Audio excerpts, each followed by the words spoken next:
the Instrument in Support of Trade Exchanges, INSTEX Europe, is set to test the boundaries on Iran, reports Foreign Affairs. We've spoken about this before.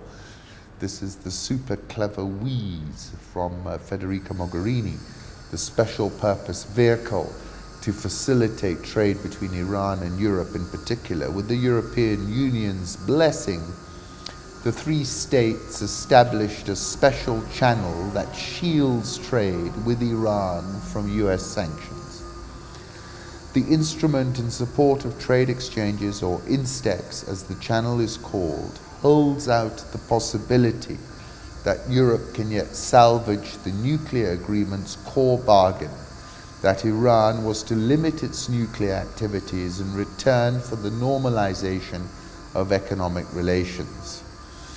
The preservation of this arrangement will depend not only on the modicum of European Iranian trade that INSTEX might help preserve, but on whether Europe can navigate a narrow path between what Iran expects and what the United States can tolerate. In recent months, dozens of international companies have left Iran. The country's oil exports have halved, its national currency has tumbled, and inflation has soared.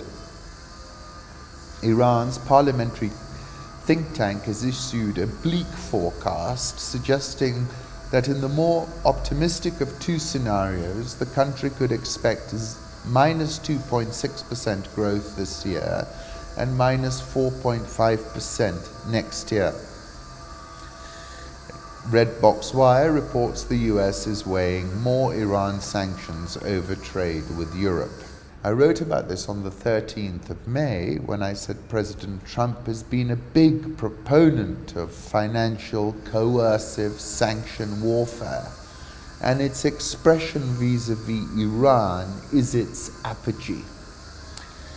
I was describing Iran as being at the Hunter-S. Thompsonian edge. There is no honest way to explain it because the only people who really know where it is are the ones who have gone over. These US demands basically constitute total Iranian surrender, not only to the US, but also to Israel and Saudi Arabia. Badr Kuma wrote, if there can be a lethal game of Russian roulette in international politics, this is it. Prime Minister Abe is going to Iran, and apparently President Trump spoke with him this morning, and the question is, how authorized is he to come up with a deal? He could probably come up with a deal and just rename it the Trump deal, and it might wing it.